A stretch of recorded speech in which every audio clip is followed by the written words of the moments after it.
السلام عليكم ورحمة الله وبركاته. طبعا تاني حاجة هنجربها معانا في الاير فراير قبل ما نحكم عليها اذا كانت التجربة كلها سيئة ولا لا. انا اللي هو جبت فرخة معايا كيلو 200 جرام ودبلتها كويس جدا وحطيتها في الشبكة بتاعتها، وبعد كده رحنا مركبينها في قلب الاير فراير وظبطنا درجة الحرارة. انت المفروض لما بتيجي تظبطي درجة الحرارة بتاعة الفراخ بتظبطها لك على 30 دقيقة 190 درجة.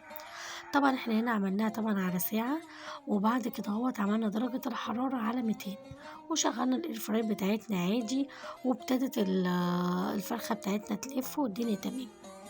بعد ساعة بالظبط فتحنا عليها لقيناها ابتدت ان هي تاخد لون، بس اللي اخدت لون قوي واستوت معانا كانت الجناحات.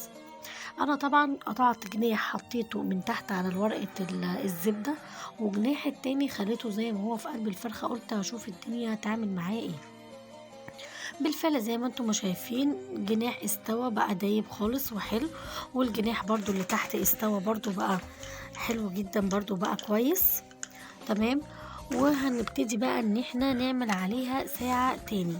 طبعا ساعة واحدة ما كفتهاش، فهبتدي بقى ان انا هنقفل الاير فراير تاني وهنبتدي برضو نظبطها على ساعة تاني زي ما احنا ما عملنا اول مرة. هندوس على علامة الفراخ وبعد كده هنعمل لغاية ساعة 60 دقيقة. طبعا هو ما بتشغليها بتبقى معمولة لك على 30 دقيقة، وتاني مرة بتتعملك على 25 دقيقة. عملتها على ساعة وبعد كده وصلت درجة الحرارة 200 وشغلتها. بعد الساعة التانية فتحنا عليها لقيناها ما شاء الله زي ما انتم شايفين اللون بتاعها حلو جدا، وكانت مستوية قوي قوي قوي وكانت حلوة. يعني اكتر حاجة عجبتني فيها لحد دلوقتي هي كانت الفراخ، لان هي الفراخ الوحيدة اللي نفعت معايا. احنا طبعا في حاجات تانية كتيرة هنجربها مع بعضينا. وهنا هو طبعا الشوايب اللي نزلت منها حطيت لها ورقة زبدة علشان خاطر الصاج بتاعنا ما يتحرقش او ياخد معانا لون. بس كانت حلوة جدا الفراخ عجبتني الصراحة، حتى كمان لونها حلو جدا. وعملنا طبعا مع الفرخة رز ريزو وعملنا سلطة دقوس.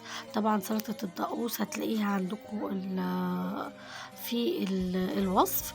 ومن هنا الفيديو الجاي نشوفكم في رعاية الله. وطبعا دي احسن حاجة عجبتني في الاير فراير لغاية دلوقتي اللي هي الفراخ المشوية. وانتظرونا فيديوهات قادمة زي ما قلنا ان احنا هنعمل كل حاجة في الاير فراير بس منفصلة. والسلام عليكم ورحمة الله وبركاته.